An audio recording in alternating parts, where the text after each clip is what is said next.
Good day! Welcome to Timepieces and Jewelry. Fashion, Precision, Prestige.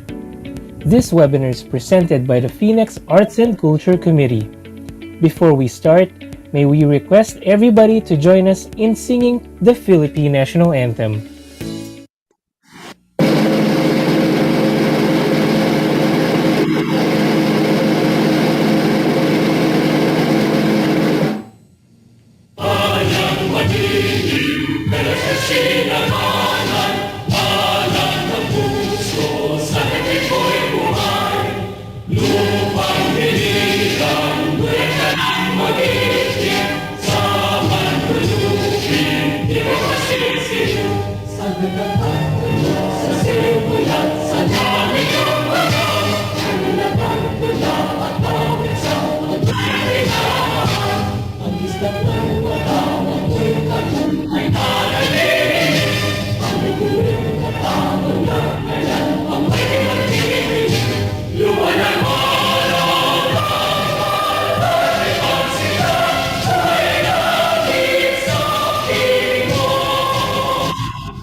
May I call the host of today's webinar.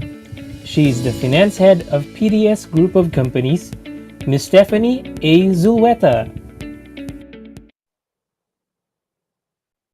Hello and good afternoon. I'm Tiffy Zulweta, your host for today's session, which is broadcasted live via Phoenix official Facebook page and YouTube channel.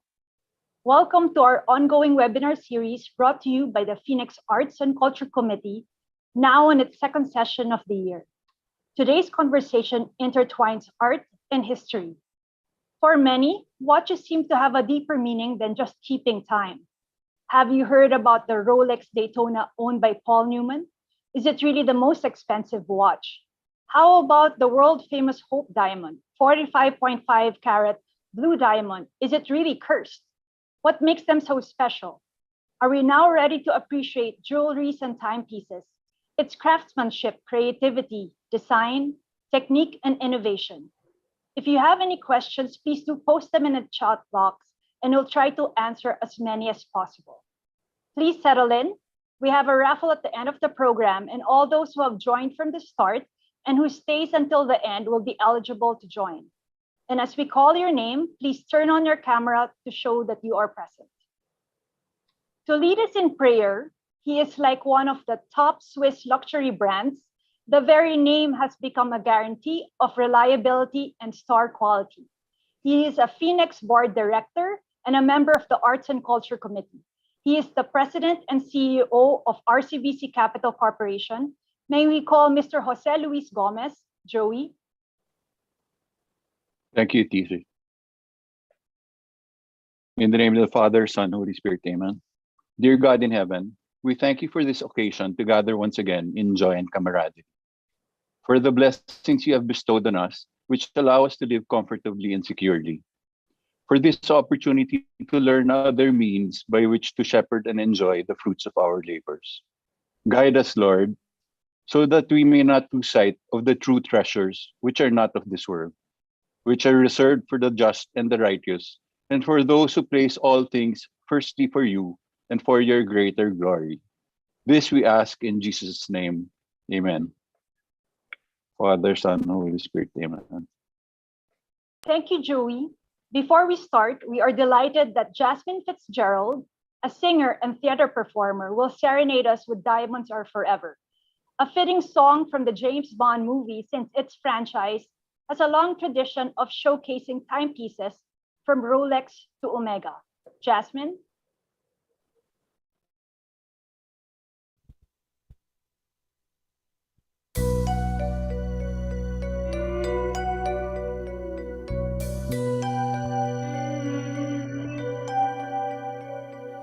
Diamonds are forever. They are all I need to please me. They can stimulate and tease me. They won't leave in the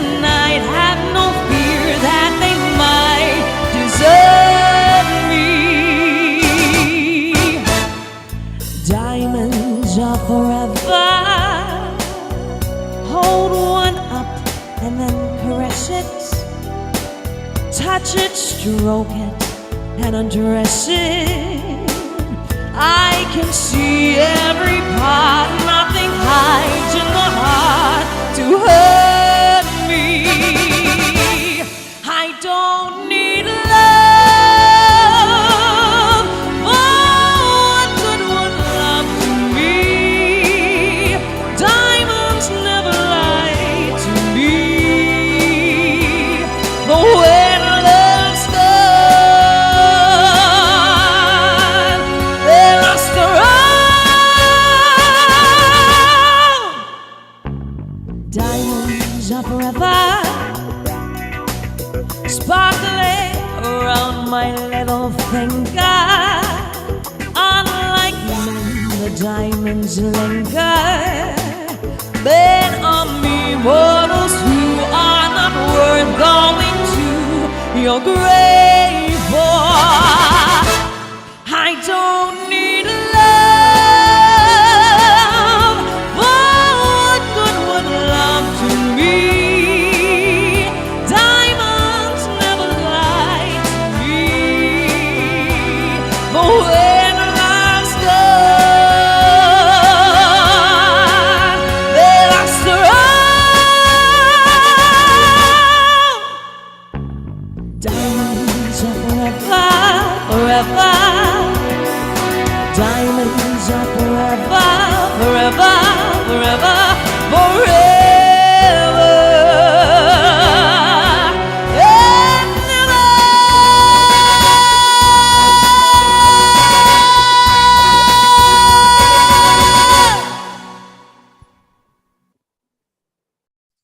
Thank you for that spectacular performance, Jasmine.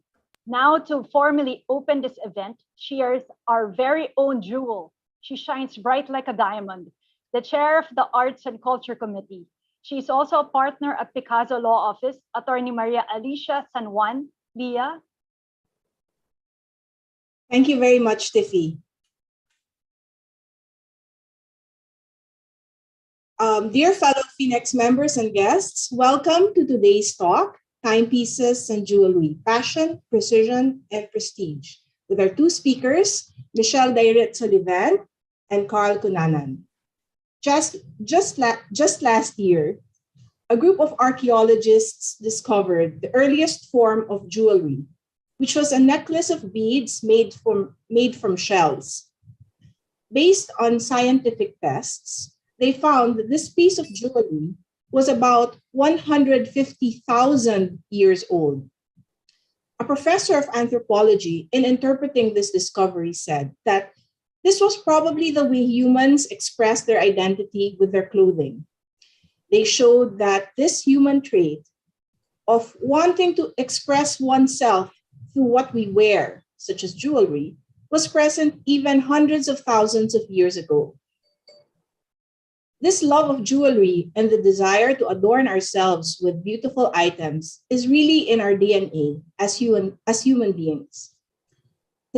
Historically, jewelry has also served many purposes other than personal adornment, such as a marker of social and economic status or wealth, as an indicator of personal status, such as wedding rings, membership or affiliation with groups such as religious or academic institutions, as a form of artistic expression, or even for superstitious purposes.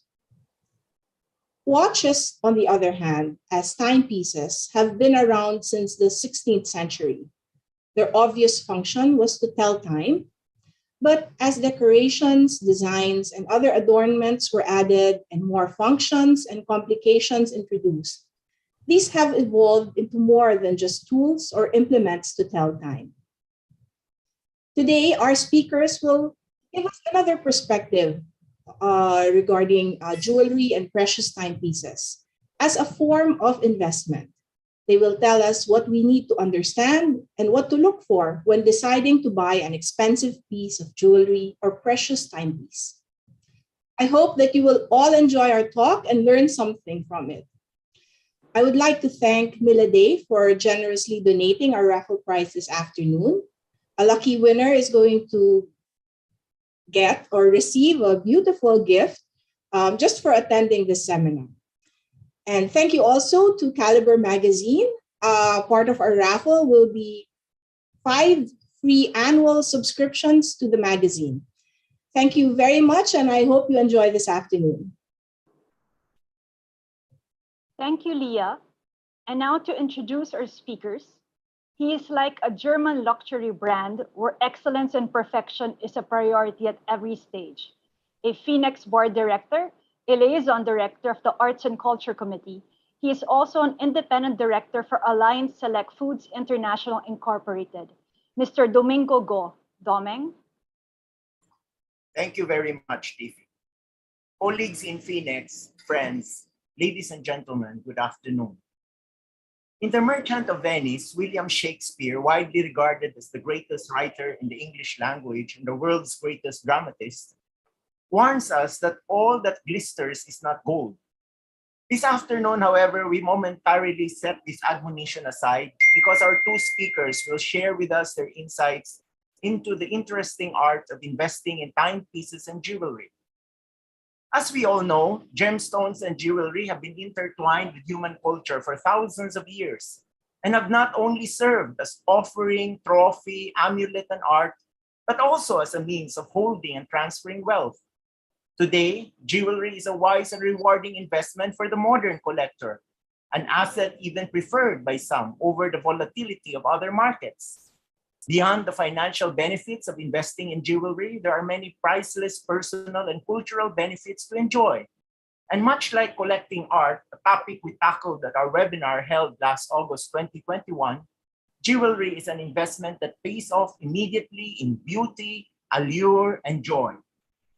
The same is true with timepieces.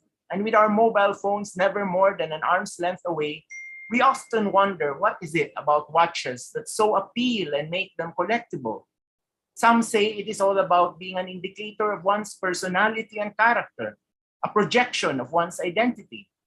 Others say it is the appeal of the technology itself, the miniature works of art inside timepieces, the mechanical movements or calibers, and the level of craftsmanship that go with their creation, or the joy that comes with discussing these with like-minded enthusiasts, or even the thrill of looking for the piece that sings out to a collector. Still others consider them as a great investment, what with reports revealing, for example, that over the last decade, the price of Rolex watches has outperformed both gold and real estate, and even the Dow Jones Industrial Average in the last 5 years. This afternoon, we are most privileged to have with us two speakers who will enlighten us on these subjects. Our first speaker has described himself as a watch geek and a car geek for decades. He is one of the founders of the C Publishing and Media Group, and concurrently the editor-in-chief of both the Caliber magazine, the country's premier watch magazine, and the C magazine, the international car magazine, and has written about the automotive industry in various publications, including the Philippine Daily Inquirer, where he is a motoring columnist. He has likewise worked in the industries of shipping and logistics, import and export, production and distribution, and acts as a consultant in these areas, as well as the luxury car and watch industries. A graduate in international business and finance from the American University in Washington, D.C., he has been published around the region and is an Academy member and juror of the Grand Prix d'Horlogerie de Genève, considered the Academy Awards of the watch world. On the car side, he is also a judge for various international awards. It is therefore an honor and a privilege to have with us later on Mr. Carl S. Cunanan. On the jewelry side of this afternoon's talk, we have none other than the president of Milady Jewels, Ms. Michelle Dairit Sullivan. A graduate of Assumption College, she also serves as the president of Healing Servants Foundation and is a writer for the Philippine Star. She is also the better half of our very own former Phoenix director and currently Phoenix Foundation trustee, Benny Sullivan. To start off our webinar, let us all welcome Mr. Cunanan as our first speaker, to be followed by Ms. Sullivan. Mr. Cunanan, you now have the virtual floor. Thank you. Hello, everyone. First of all, thank you very, very much for this wonderful opportunity to infect everybody I know with watches and so on. Thank you very much for the wonderful introduction by Domingo Go, who I know is a watch geek because I know what he has.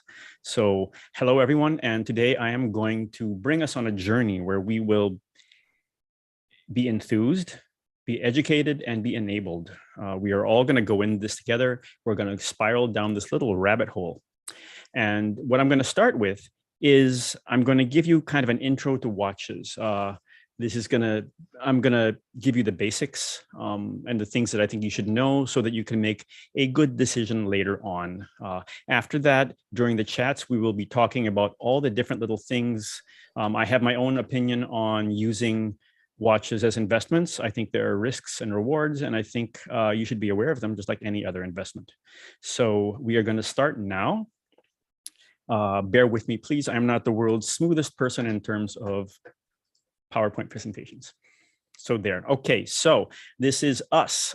We are a Philippine organization. We have been around for a while. We are one of the few that over the years was published as a watch magazine monthly, and you would see us in Geneva and Basel during the fairs.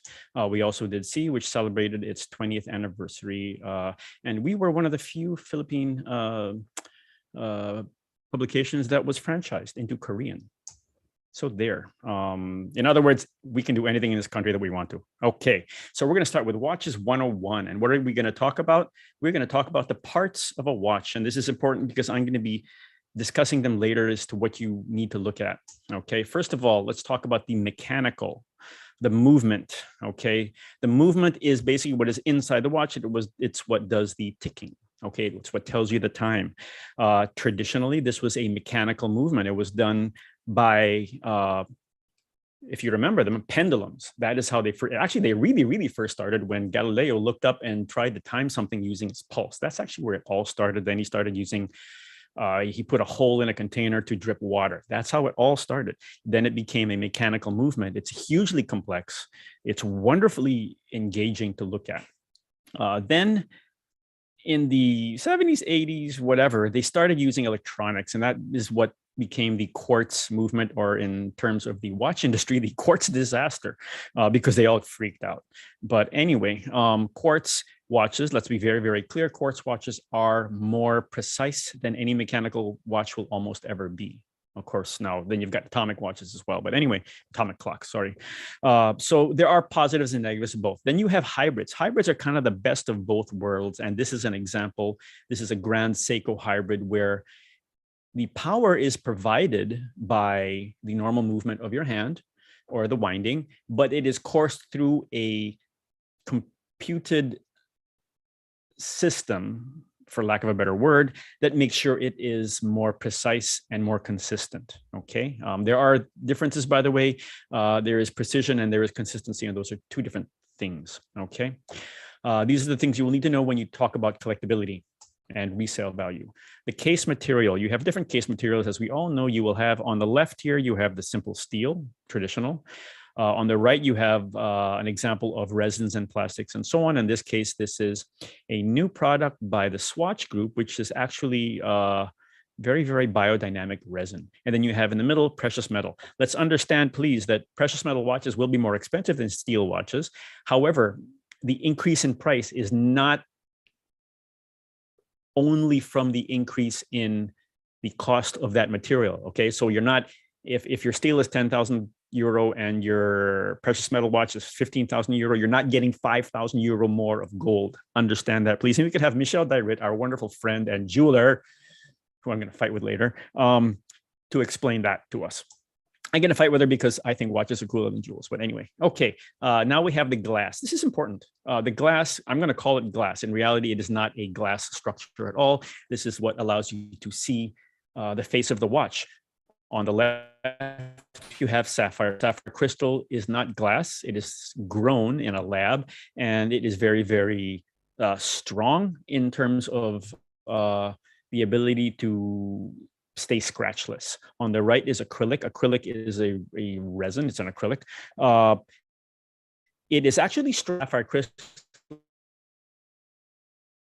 in terms of breakable touches. That's why you have it on our collector level. They like the roundness, they like the patina. They like the way that the watch glass looks in that case. They both have their positives and negatives. Okay, the bezel of a watch is what is on the outside. If you look at it, okay, on the left, you'll have a simple fixed bezel. It is at one point something that just keeps the glass on. On the other side, on the right, we have a moving bezel that kind of came into the world for dive watches, so that you could tell dive watches and flying watches, actually. So you could kind of time yourself a little bit better before you started getting into complications, which we will discuss coming up. Bracelets and straps. This is what keeps your watch on your wrist. There are positives and negatives, again, to both. The simplest, the most stable would be the bracelet. And actually, these are very, very, if you look at the jeweler, the watchmaking jewelers like Chopard, Bulgari, Tiffany, previously, they will make these wonderful bracelets. And jewelry is an art unto its own. And it's great when you get the combination, because you get these beautifully, beautifully made pieces that they're fluid and they curve to your wrist and so on. They're very, very good.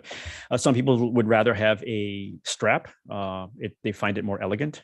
You can have, since this photo is up, I will explain something to you. If you are buying a braceleted watch or any watch and you have it adjusted, make sure you get all those little links. Now, this will always happen. You will get them by watches from someone like Rolex.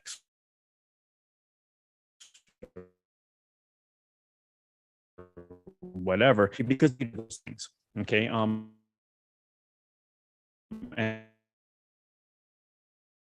And they are grants.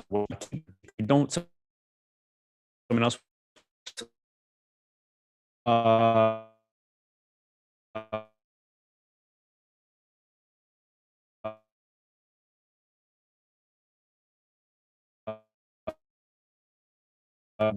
Have that will not fall as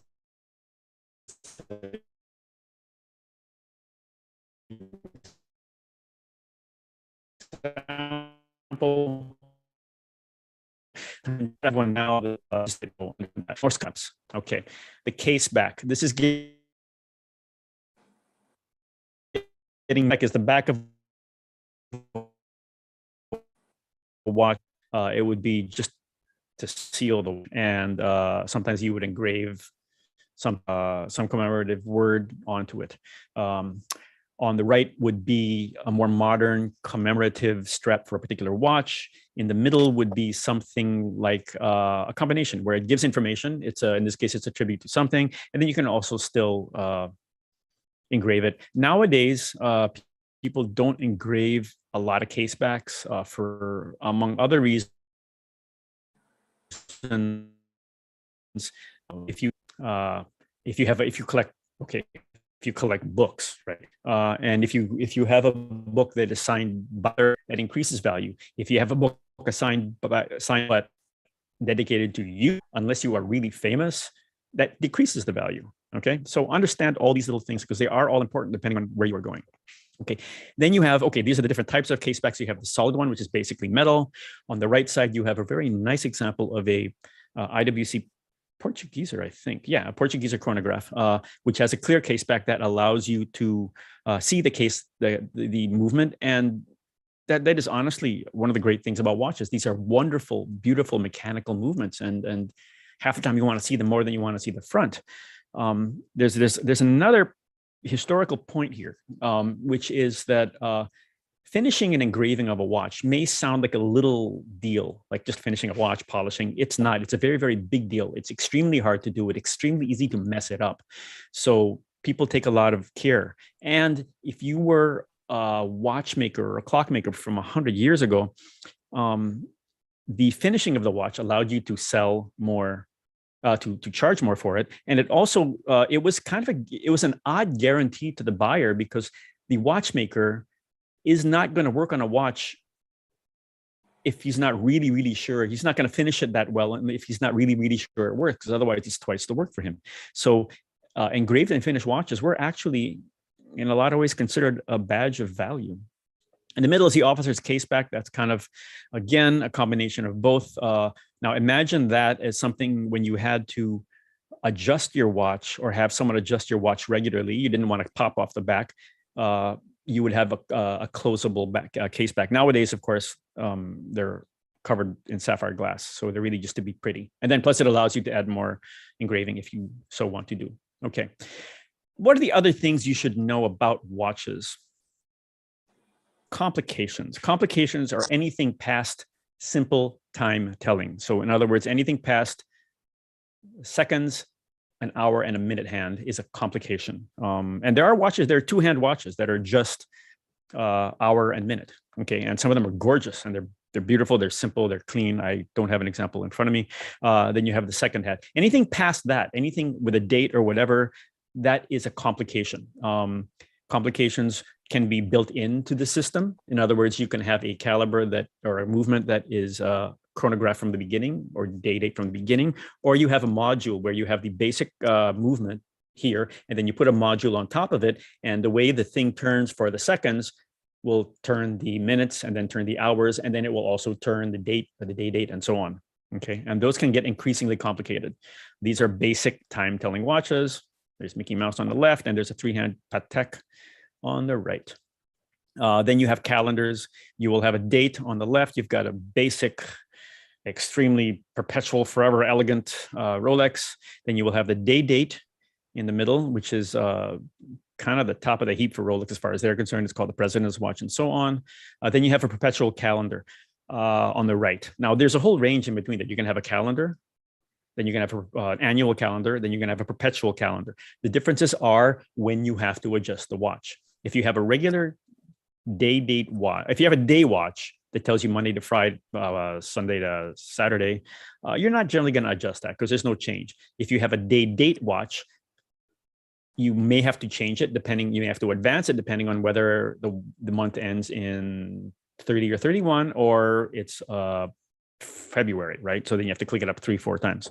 Okay. Perpetual and annual calendar will mean that it will adjust for everything except for the leap year. So in other words, you may have to adjust it on end of February. A perpetual calendar means that as long as you keep the thing wound, you don't have to touch it for the next 100 years or 200 years, depending on the watchmaker. Those are very, very cool. They're very, very complicated. The big problem is that people forget to wind them. And then you either got to go through it all yourself, which is not the easiest thing in the world to do, or you bring it to the shop, bring it to Lucerne and say, can you please adjust this? And they will, because they love you. We like Lucerne, in case you haven't noticed. Chronographs. Chronographs are basically stopwatches. Okay, think of it that way. Start, stop, and reset. That's another wonderful complication. Okay, these understand that all of timekeeping was meant to answer a need. It was meant to chart when the moon would go up or down, or figure out where you are in the world. These were all meant to be tools. Okay, they would be used by doctors to time your pulse. They would be used by chemists to figure out how long they have to integrate or combine two chemicals, or how long one would have to burn. All these things. They would keep boats from crashing into the cliffs and so on. Chronographs were very important because you needed precise timing. Okay, for any number of things. On the left is a basic chronograph that has the 1 second. You will push it to start it, you'll push it to stop it, and you will reset it. On the right, you have a Vacheron Constantin split seconds, or rattrapante, which has actually two time chronograph second hands that allows you to time two different things, like one race car, another race car, or one horse and another horse, and so on, or one lap and one whole race. In the middle is one of my favorite complications. This is a Brigade Type 20. And that's a re-edition of the Brigade Type 20. I love the Brigade Type 20. It is a true pilot's watch before pilots had their own cockpits. This was created for people who were flying biplanes low over French territory, trying to bomb people. Okay. And the difference here is that this is a flyback, and a flyback, instead of going start, stop, and reset, it would snap right back. And that is important because, let's say you were flying over Lyon and you're trying to drop a bomb physically down onto the top of their heads. You need to make a turn at precisely the right time. You got to hack that thing without going back and forth. It's a wonderful and wonderfully historic complication, which I dearly love myself. Okay, Moon phase. Moon phases are fun. They're just kind of an extension of the calendar because it just will turn in the same way. But they're just kind of nice, pretty. We don't need them nowadays. We don't need to know when the tide will go up or down. And there's some wonderful tide and moon phase watches that are gorgeous, but we're not going to get into them. But they're just very pretty. The minute repeater is considered by many, including myself, to be the penultimate complication. It came from a time when you had no lights. And how the heck would you tell your time when you have this beautiful watch and you can't see it? And it did so by what they would call the chiming watch system, which would ring. It's just like going to Big Ben and hearing at 12 noon. Okay, it's the same thing, only in this case, a chiming watch would, in this case, what a minute repeater does is when you hack it, it will tell you, it will gong 4 times for 4 o'clock, then it will gong a couple different times for, let's say, every quarter, and then it will gong the additional minutes past that quarter. So it's a very, very beautiful thing to hear. They're wonderful to hear. They're extremely hard to get. This is a Patek Philippe. If you want one, you honestly have to write the Stearns who own Patek, and they have to come back and say, okay, who is this person and why do they want this watch, and will they take care of it? It is that hard to get these watches. They're wonderful. There, okay. A tourbillon. A tourbillon is an answer to a need that no longer exists, other than it looks very, very pretty. The tourbillon was meant to answer the problems of pocket watches, which would be, okay, if you had a pocket watch, it was in your vest pocket, it would either be like this. This is actually a pocket watch movement by Tissot. It would either be like this or like that. And when something stays just in that position only ever, what happens is that the oil collects in a certain way, and it can degrade. If you look at, if you ever have your watch tested, they will test it in different positions, this way, this way, this way, this way, and so on. Because at every different position, different, these are hugely intricate systems. So all these are affected by gravity, all these are affected by lubrication. And so they have to do all of those different systems, and they get the average, basically, and that gives you the general precision and consistency to a point of that watch, of that movement.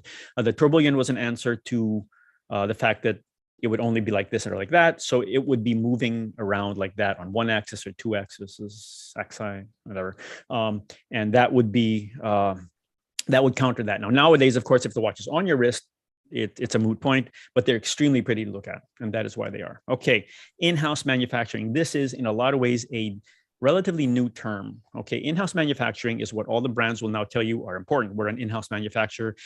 That means that they have the ability to produce everything in-house. That does not necessarily mean that the watch you are getting is completely produced by them. Okay, it's a very gray area. Okay, and they are, in reality, the Swiss are trying to solve that. It's primarily the Swiss that have this issue, because the Japanese they're all basically made by them. But the Swiss, they're trying to solve this so that you understand. I mean, they can be an in-house manufacturer, but you don't have a fully in-house movement. Then they will have to call it a manufacture movement. And there's a whole gray area as to, can multiple companies own part of a company, therefore making an in-house manufacturer? There's a lot. It's like transfer pricing. If you guys are all finance guys, it's like transfer pricing, basically. Okay. Okay, I went through that. What is in-house manufacturing? Seiko is an example of basically everything's in-house for them, right? Because they built it from the ground up. That is not in any way historical. Okay. Let's explain that. When you would make watches and clocks before, these are hugely different skill sets. Okay. So the guy that makes the case is completely different from the guy that makes the hands, which is completely different from the guy that makes the little tiny spiral that basically compresses, right? And he's different from all the other guys. And what would happen is, if you ever go to jail, the Jägerlecout factory, museum, whatever, in Switzerland, they're going to point you out to a barn, and that barn is they're going to tell you that's where everyone from the area would get together, because in Switzerland, it's frozen half the year. You can't do anything. So all the people who were farmers learned to do other things. Those other things were making all these little parts for watches. They would all get together there, and then the main guy would just buy everything up. Okay. And for the longest time, almost the good majority of the world's watches were supplied by a company called ETA or a company called Unitas, and now that they're together and so on. This made things very, very useful for the world because everything was simple. And Mang Loy in Guadalupe could fix any ETA, right? And he still can, or Mang Andy. These are all real people, by the way. Those were great things. But a couple of things happened. One is that the Swatch Group, which owned ETA, said, we're going to stop selling to you because you're basically competing against us.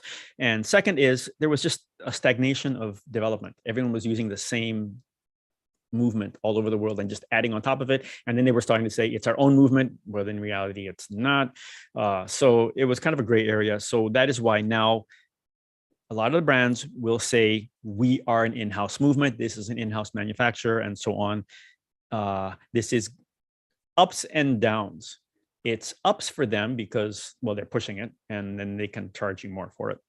The downs are the parts can be very specific. The tools needed to fix, so to move those parts can be very specific. And the abilities and the training needed can be very specific. So you're going to have to, send it back to, if they can't handle it in the Philippines, for example, they'll have to send it back to Hong Kong or Singapore or a larger market. And if they can't do it, they'll send it back to Switzerland. Okay. Do understand that that is part of the process of all of this. Okay. I mean, if you're going to buy a Ferrari, don't expect it to be able to be serviced like your basic Toyota, right? Same thing with these watches. It's the same thing.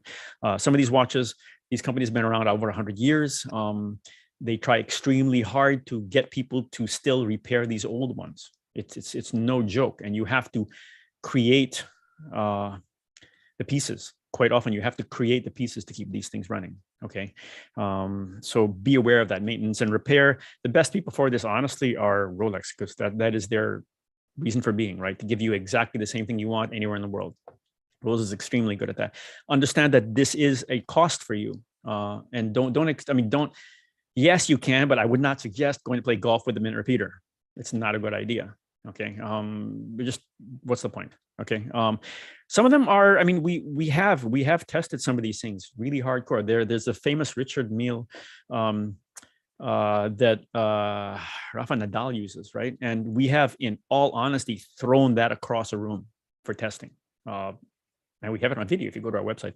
And we've done it, and they do work, but you don't want to do that, and just golf alone, that's kind of a big shock to go into a watch. Okay. And that's a whole different thing. So understand what you're getting into. Okay. If you want to get best, coolest watch, understand that you're going to have costs to go with that. Now we're going to get into that later, because you might consider the cost very, very high for a watch, but then you compare that to servicing your Aston Martin or Ferrari.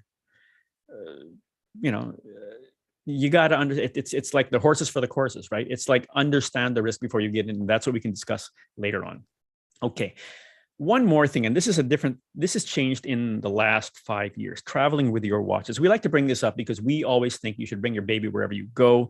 You have wonderful conversations. And these aren't always at the expense of watches either. You can walk into the Seiko shop on the Ginza with an interesting vintage Seiko, and they will love to talk to you. It's great. And you can be stopped by people in an airport, which has happened, because they just really like your watch.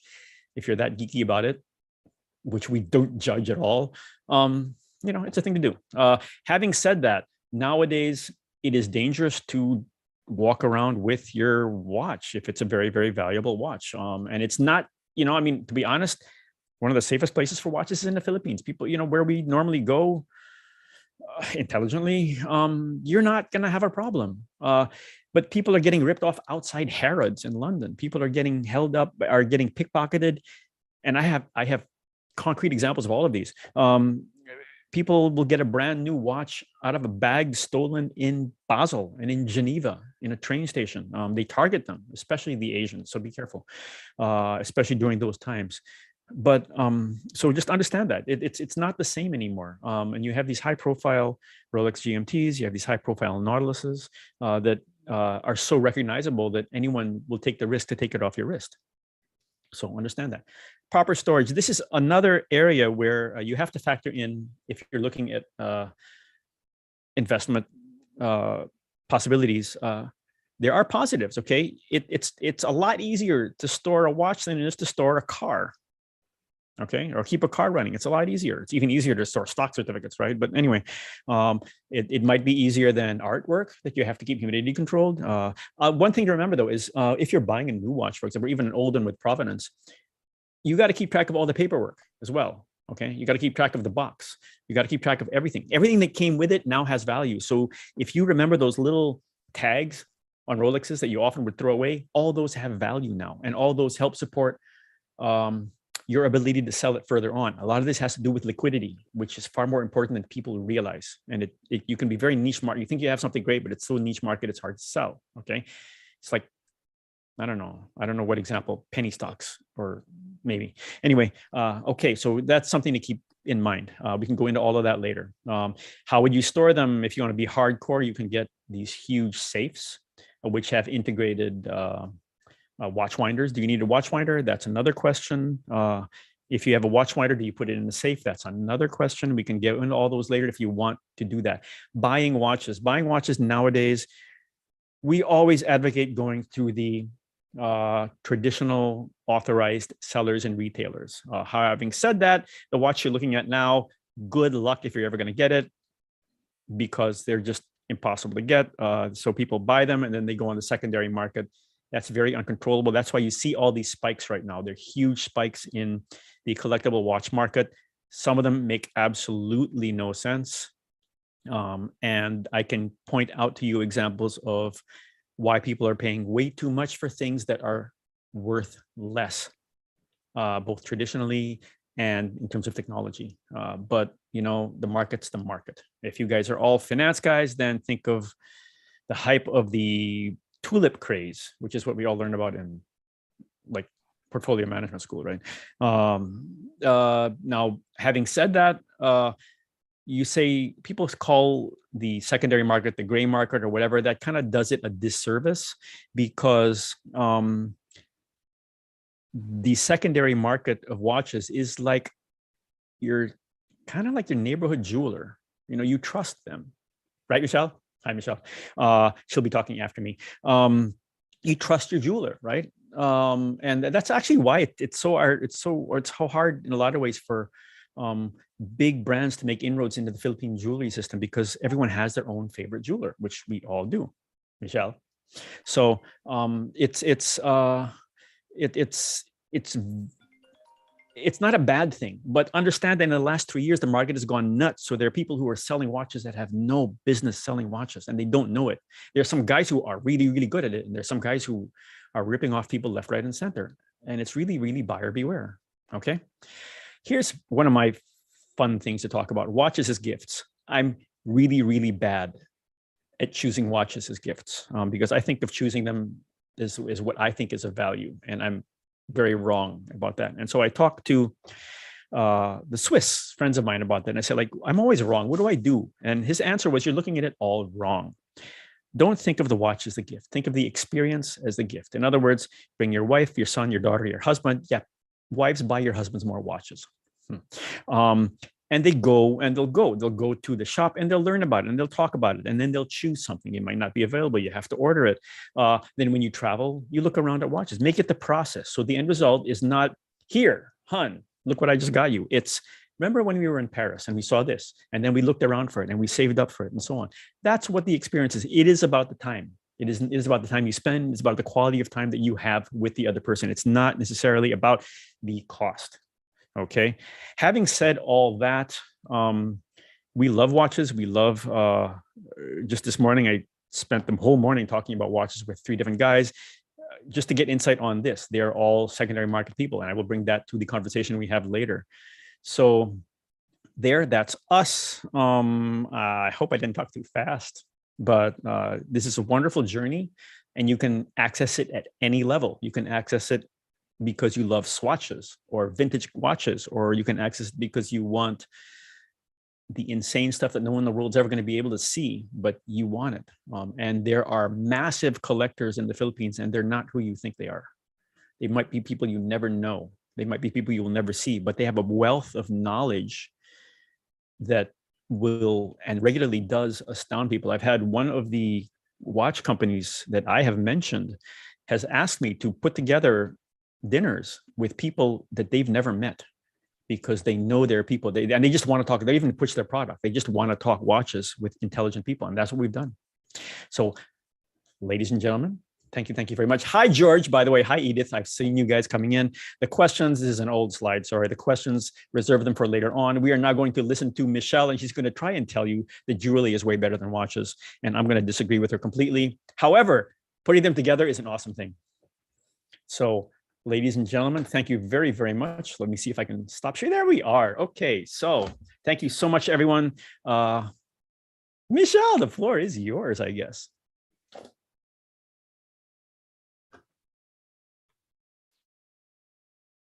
Unmute myself. There. Thanks, Carl. I tell you, if there's anyone I would trust with my watch or anyone I would recommend to go buy a watch or any watch advice, it would have to be Carl. I have not heard anyone who can speak about watches the way you have. And by the way, Carl, my sisters are here. I think they're your friends. Yvonne's there. Yep. Hi, everybody. Ralph and Pyle. The boys in our family love watches. Agreed. The ladies should buy watches for the husbands, but the men should buy jewelry for the wives. Oh, well. So I'm so excited to entertain you with what I call a jewelry appreciation talk through storytelling. You see, my personal up-close personal experience with jewelry is through the way I have lived it. So, growing up in a family engaged in the creation of fine jewels since 1966, okay, you'll guess my age. I'm 60. This has allowed me to value and appreciate them, not just for how much they cost, okay, but more importantly, how much they mean to us. So it's my fervent hope that through this short talk, you too will feel the kind of joy and inspiration that fine jewels, whether big or small, continue to bring into people's lives. I believe that every jewel has a story, and there are many stories I'm so excited to share. To begin, Milady Jewels was a gift of love from our dad to our mom. He coined it Milady after the woman he loved, Mila Dayrit. That's why it's called Milady. They passed away in 1998, leaving their legacy of love and trust carried on by the second generation. And I am the second of the 5 children. And my siblings are here today. I love you guys. So, I have to bare my soul to you, okay? At the onset of the pandemic, I was the most terrified. I had never experienced anything like this in the most unexpected manner. Fine jewels were categorized as not essential, and all our stores were shut down. I was traumatized. You know, I actually kept my fine jewels out of sight. I don't know if my sisters know this, but I really did. I couldn't even bear to look at them, fearing that this would be the painful end of our parents' legacy. So I prayed, and I really prayed. See, in all our 55 years, Milady never missed a payroll. We have wonderful employees who've been with us for like 20 or 30 years. So during the lockdown, whenever checks would come to me to be signed, you know, my hands would tremble for fear that we would be unable to keep up this livelihood. Then a dear friend, Father Gerard de Vesa, who heads our Healing Servants Foundation, said, "Michelle, don't be afraid. Something good will come of this. Just continue to help those in need. Pray, trust in God." So we turned our attention to the valiant frontliners through a CSR project called Meal a Day. For 8 months, we delivered 200 hot meals daily to hospitals. Meal a Day was also supported by compassionate friends, some from Phoenix, who chose to treat the frontliners instead of having birthday parties, proving that helping others is truly the antidote to sadness. And in the midst of all the trials, I was so surprised. I began to receive jewelry calls. My jewel assistant said, "Ma'am, Sir Neil still wants to gift his fiancée, Angel Locsin, with earrings for her birthday." Oh, he was so happy, and we were so thrilled to help. My batchmate, Paula Regala, was appointed president of Assumption College and my alma mater. She bravely said yes to serve, undaunted by the pandemic. Imagine, the president of your school in the middle of a pandemic. I wouldn't know what to do, but she said yes. And she wanted to have a special gold necklace made to deliver her message of faith, hope, and love to inspire students and teachers. So you see, we had it designed based on our specifications. Our workshop created it, and she loved it. And I believe she wears it every time she has a Zoom meeting with her students. A neighbor of mine, Tita Vicky, wanted to show her appreciation to her very faithful yayas who have served her for 20 years. And even during pandemic, our yayas are really the treasures of our household. They didn't even go on day off and just really took care of us. So she bought them yellow gold medals and yellow gold chains they were so thrilled to receive. Another friend, Giselle, wanted to surprise her sister with a yellow gold rosary bracelet. We really prayed a lot of the rosary during this pandemic. And I say it really helped us a lot. So Milade delivered this beautiful yellow gold bracelet to her, and she received it with tears of joy.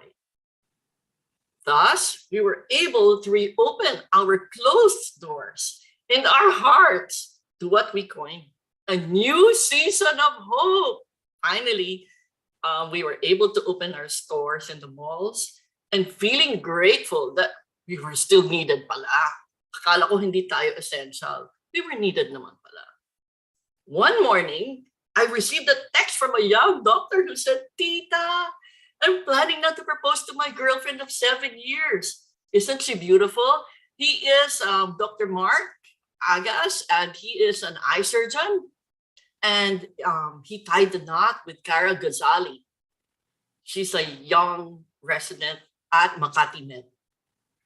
So I guided him through the total experience. I agree with you, Carl. When you want someone to buy a watch, you accompany them through the experience. Likewise, I accompanied this young man through the experience of buying the right diamond ring for his love. So he became my daily caller till the day of the proposal. Every day we're comparing notes. I gave him all the necessary information till he finally made the right decision. And when the proposal came, I shared that excitement too, until the wedding day when they asked me to be their Nina. Another story, Theo, so in love with his wife and faced by the pandemic, surprised her with an intimate wedding on their 15th anniversary. Look, he bought her a wedding gown, Francis Libira, I think, and solitaire diamond ring, oval shaped, a pair of round solitaire earrings, and an eternity bracelet. The eternity bracelet is the little brilliant cut diamonds all put together. Eternity because love is forever. They renewed their vows in Tagaytay. And it meant so much to me because I used to attend to his parents when Theo was just a toddler. And he has followed his dad's example of always appreciating and loving his wife. This event was witnessed by their only son. Speaking of dads, my late dad used to say, since most people don't know what they're buying, it's important to know who they're buying it from. Right, Carl? Hence, we value the trust of the young people who call us or anyone who calls us for information and for guidance. So one morning, Enrique texted me, "Tita, can I call you?" I could feel there was something brewing. He wanted to find a ring for his girlfriend and needed help. I offered to send a selection of rings to his home during the pandemic so his whole family could help him make the exciting decision, which made it so memorable. Later, the proposal was also a family event, and I was so thrilled to receive a text from the happy bride's mom. See how happy the bride was? The mom was also ecstatic, and she thanked me for helping her future son-in-law find the perfect ring for her daughter. So when people ask me, Tita, how do you know that it's real? I go, Hijo, you mean the love or the diamond? Ah, okay. Oh, the diamond pala. So I simply say, Hijo, there's no such thing as perfection in this world. If it is imperfect, that means it's real. In buying a diamond or precious gemstone or salty pearls, you have to look for flaws, defects, imperfections, inclusions, or blemishes. The presence of imperfections tells you that it's natural. And if they don't have any, they're synthetic, like love, a relationship. It's not perfect. If it is, there's something wrong. So that's my little lesson on that.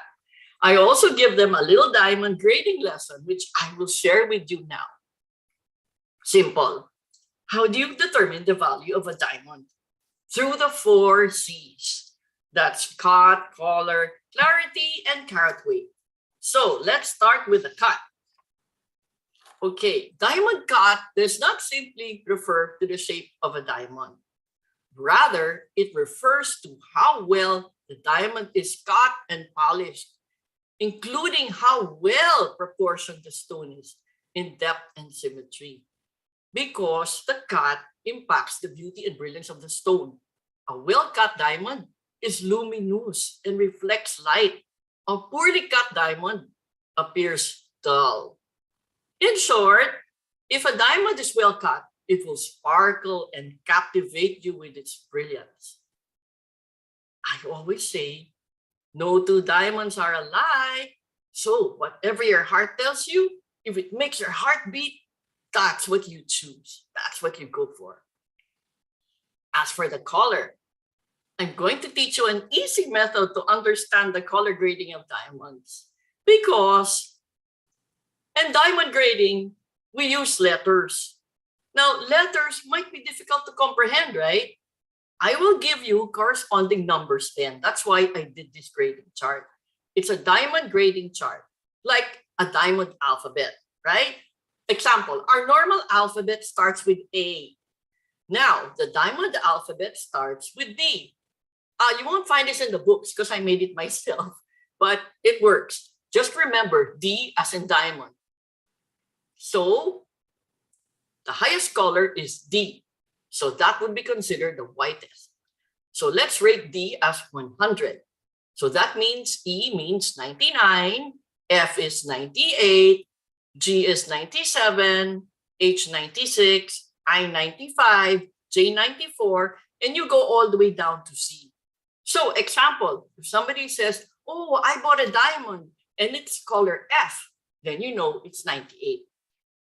If somebody says, I'm looking for a diamond J color, oh, okay, so you mean sort of like a 94. So you can kind of gauge that, okay? Now we go to clarity. So if you're trying to determine what is the best clarity for a diamond, remember, no diamond is perfectly pure, but the closer it comes to purity, the higher the clarity. So the diamond scale has 6 categories. Internally flawless, or IF, means no internal or external flaws. So there's no little blemish or inclusion in, out, in, and out. Nothing. But that is extremely rare. So you should be careful when somebody approaches you and said, ay, flawless yan. Please be careful. No such thing. It has to be accompanied by a certificate, but it's really so rare. F means flawless, means it has no internal flaws. Nothing, no blemishes inside. Then you have VVS. It means very, very slight flaws. which you can only see with the 10x lens. Then VS means it has very slight flaws, which also you can only see with the 10x lens. SI means it has flaws that are very noticeable under a 10x lens, very easily seen. And I, or included, means it has flaws that are noticeable with the naked eye. So even without a lens, you can already see. Then you know that's eye clarity or eye quality. So remember, real diamonds have imperfections, and that's okay. But you should just choose one that does not affect the brilliance of the stone or irritate your naked eye. And we go to carat weight. The diamond carat weight is the unit of diamond measurement. So carat weight measures how much a diamond weighs. Diamond prices increase with carat weight. The bigger the diamond, the rarer it is, and therefore the more costly. I want to tell you that diamonds are the hardest natural substance known to man, rated 10 on the hardness scale. So you can't possibly break them. What does it mean to you? You should keep wearing them, and don't be afraid to wear them. Enjoy them. My sister-in-law, Jeanette, works so hard, but she rewards herself by buying fine jewels for herself. She says, I wear them to work, even in pandemic, work from home. They make me happy. They energize me. She's a good example of our late mom's rule. Jewelry must be worn every single day, every single moment. Why not? Wear them. My late mom used to say, looking good is feeling good, right, sisters? Please don't be afraid to wear your jewelry. If not, you better think of someone who will appreciate them, and please just give them away. And oh, a woman should never be without two things: lipstick and earrings. Any kind of earrings, big or small, stud or dangling, loops. They add sparkle and pizzazz to your face.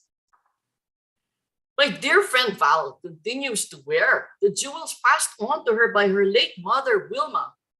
She is a great speaker and motivator, by the way. You should invite her. When I visited her in the hospital for our chemotherapy party, there's where we are. That's why we wear hats. We love chemo parties. Even in treatment. She showed me all the jewels she was wearing. And look, she said, look, she said, my late mom made this for your late mom. And she was wearing them even while she was having her treatment. Look how bold they were. You know, gold is so expensive today, but way back, like I said, gold was only 300 pesos per gram. Now it's 3,000 pesos. And look how bold the pieces were. One day she was walking in New York and someone stopped her, admiring her jewels, in love with them, offered to buy them. Of course, Val was so thrilled, and so are we. Anyway, I have to tell you, fine jewelry is appreciated not just for its value, but for the love it represents. And that is how I know it. Growing up with it, I can't think of any other gift of love that does not depreciate, but appreciates through time. Also is so transportable, needs minimum maintenance, can be worn and enjoyed every single moment, passed on from generation to generation, may be recycled, and most of all, makes the recipients feel special and oh, so loved. And you know what? They do last forever. Kaya diamonds is forever talaga. And fine jewelry too. One of my favorite stories way back in the 80s, Tita Millet came to our store in Mayfair Center, Ayala Commercial Center. Do you guys know where that was? Okay, if you know, our age is showing.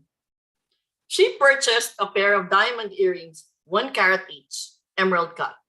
She said, my boys are still in school. So I will invest in a pair that I can enjoy wearing first. And when they decide to get engaged, I will gift it to them. And that's exactly what happened. Lucky boys. Those diamonds she bought at 30,000 pesos per carat in the 80s are now selling at 300,000 pesos per carat or more. Gold was 300 pesos per gram then, pure. And now it's almost 3,000. I think a little more than 3,000 per gram. Her jewelry story began beautiful investments to wear. And today, they are happily worn by her lovely daughters-in-law. That's really what fine jewels are. They are beautiful investments to wear. So please enjoy them.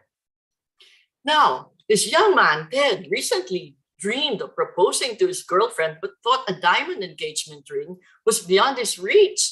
Well, one day he happened to be in Mega Mall and he saw Milady. So he walked in and he was so surprised to find rings within his budget. He called me and he said, "Wow, Tita, I thought I couldn't afford Milady." He bought a diamond ring. This one, the princess cut. And he said his budget was 25 to 35,000. Our late mother's wish was for everyone to own a Milady, no matter how small. And I like to add, big or small will be appreciated since it is given with great love. And by the way, who says it has to be a diamond? My friend Maribel, whose son was looking for a yellow sapphire on a rose gold setting, well, we made one to suit his budget. He just proposed, and his fiancée was ecstatic. Look, it's so pretty. A yellow sapphire. It looks like a yellow diamond. And you'll be surprised at the cost. I think this one was about 30,000. There is also a choice now of non-solitaire diamond rings. We call it a marquesa because it is a marriage of Little Princess and Marquis cut diamonds.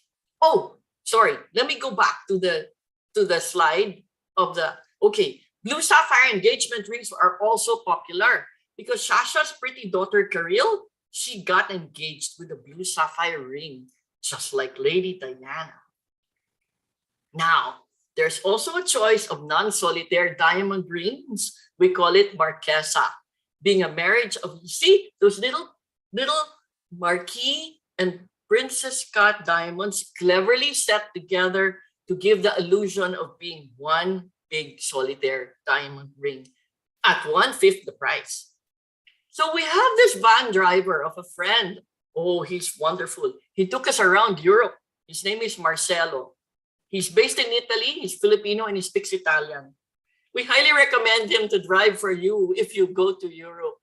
We'll give you his number. Anyway, he recently bought this ring. He bought this ring, a Marquesa oval diamond ring, and proposed to his longtime girlfriend. Oh, wow. It's so beautiful. Anyway, indeed, the romance of our business is exhilarating. We have met amazing people and are grateful to witness the most beautiful love stories of all time. One of the very first pair of wedding rings made by Milady were for Fernando Po and Susan Roses for their altar date way back in the 60s. Jo Marie Chan surprised his beloved Mary Ann with a song and an Eternity Princess Cut diamond bracelet on their anniversary. He says, "I love the things I buy at Milady." Now, can I tell you my late dad's jewel story? Our late dad. He passed away at 60. That's my age now. And he left us a rest home in Antipolo, which he loved because it was our happy family place. One day, our only brother, Mark, brought up the idea of opening it up to others as a venue to celebrate love. He said, "Our Antipolo neighbor, furniture artist Benji Reyes, offered to design it. My sisters and I loved the idea, but we were stunned. How can we afford Benji? One chair, we heard, costs 1,000,000 pesos na." Mark had an idea. He said, when Benji was just starting his career as a young furniture maker, he was unable to buy his wife a ring. So our brother Mark designed a beautiful ring, which he gifted to Benji, who tearfully gifted it to his beloved Karina on their 25th wedding anniversary. So it's never too late. Any anniversary you can celebrate. If you didn't give her a ring yet then, or you can give her something, anything, just to make her feel that love. Today, our late dad's home is called the Emerald, beautifully designed by Benji. This gem in Antipolo sits serenely on a hill, features a wide alfresco garden, romantic sunsets, and a gorgeous view. It's a beautiful events venue where milestones of love are continuously celebrated, even during pandemic. My classmate Virgie's family invited me one day to come over to their home when they opened their late mom's jewelry vault after she passed away. She had 9 children and all are very close. They wished to divide her jewels into 9 lots or more of less or of equal value. Okay, so one lot divide into 9, more or less equal value. So what did I do? I said, okay, give me 9 plates. And it took me the whole day. So my jewel assistant and I assessed everything and divided them into 9 lots and put them on the 9 plates. And the best part was, Virgie told me it was a magical family experience. They raffled off the 9 lots.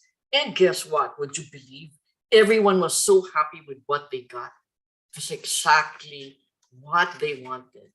So today, the granddaughters proudly wear their lawless jewels in Switzerland, where they live.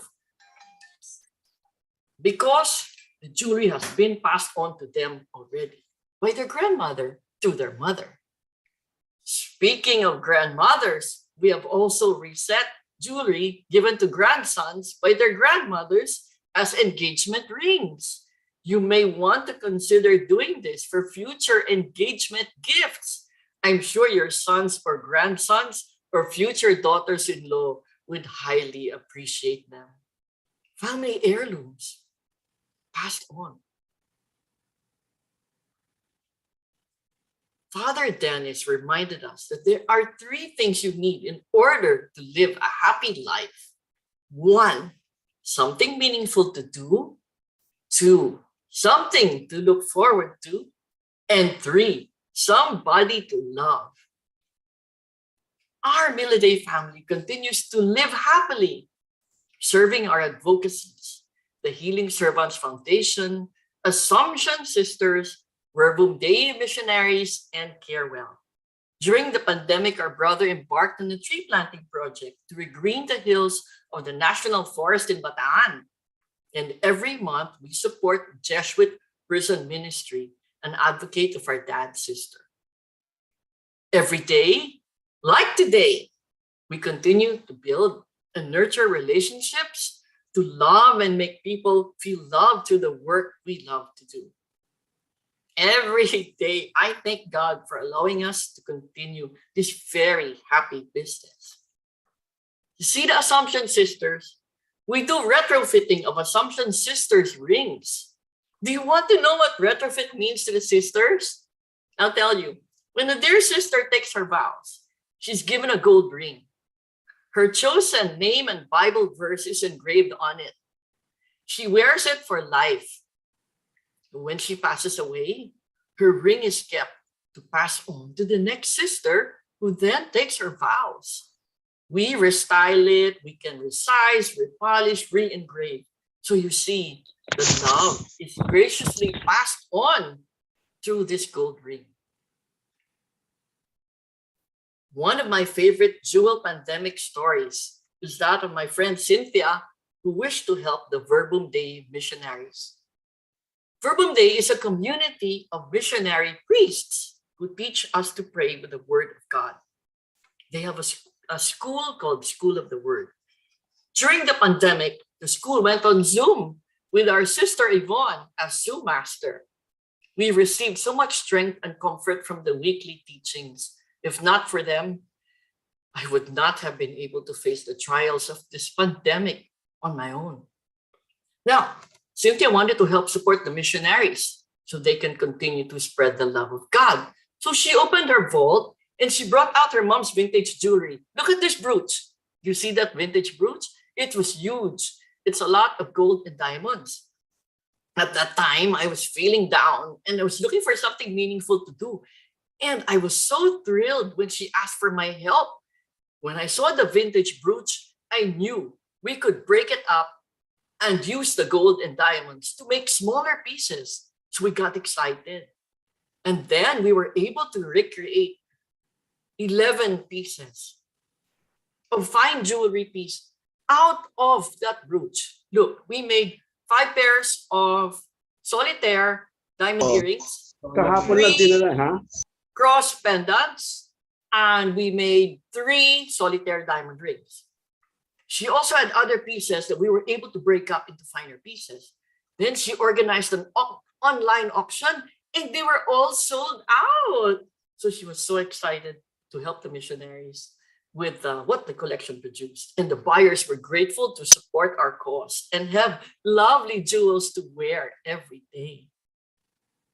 So I have to say, our persistent prayers were answered during the pandemic because many good things happened. We were granted a beautiful store space at the Power Plant Mall in Rockwell, where our third generation's youthful, a fine jewel collection called 1380 takes center stage with our niece, Sam Dairit. Are you here, Sam? Sam is at the helm of our marketing, and her sister Alexandra is our host for live selling events. The name 1380 is a jewel collection inspired by our ancestral home where love abounded for the grandchildren.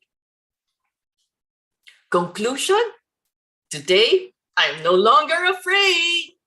I wear my jewels with more pride and higher appreciation. Looking back at all the jewel stories turned my fears into joy when I realized that love is essential. Hence, Millie will always be here as couples continue to fall in love and get engaged, they get married, celebrate their anniversaries, have babies who grow up and fall in love, have families who exchange jewel gifts, reward and appreciate one another. They recycle jewels for their advocacies, and they will continue to hand down their jewels to be treasured by the next generation. Love is what drives one to appreciate fine jewels as precious and lasting gifts.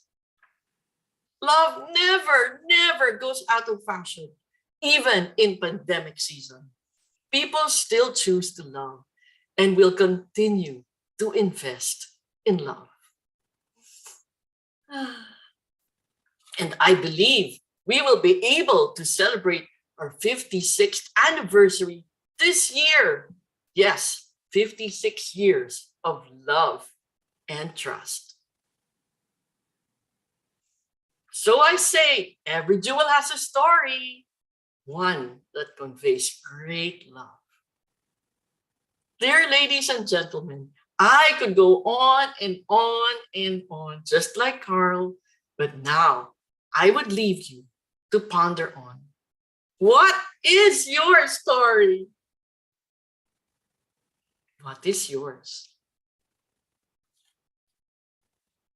And surprise, we have a gift of love for you today. A woman should never be without earrings. So we chose a dainty pair of dangling heart-shaped gold earrings in two-tone white and yellow gold. It will be raffled off courtesy of the Milliday family for as long as you stay till the end. May God bless all your endeavors. I hope you appreciate your jewels even more.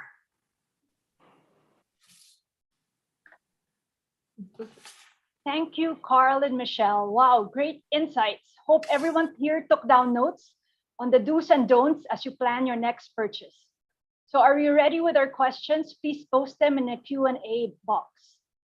And to kick off our discussion, we have our very own dazzling and brilliant treasure, our favorite moderator, Miss Marilu Cristobal, the chair of the Multinational Investment Bank Corp. Turning it to you, Malu. Thank you, Tiffy, and thank you, Carl. Thank you, Michelle. Carl, you gave us a great Watch 101. I wish we could have a master class on watches. And Michelle, you put a lot of life and meaning into jewelry, and you're such a great storyteller that we'd like to hear more of your stories, especially, the stories of the lives that you touched, not just through your jewelry, but through, your CSR, the meal a day, the lunches, the meals that you were able to make available to, I believe, the frontliners at the height of the pandemic. Okay, so we'll start with our open forum. I'd encourage the attendees to please type in your questions in the chat box. But as you're thinking of the questions to ask, let me start off by going back to the pesos and centavos of jewelry. And Carl, with your indulgence, when I talk about jewelry, subsumed na rin yung watches, no?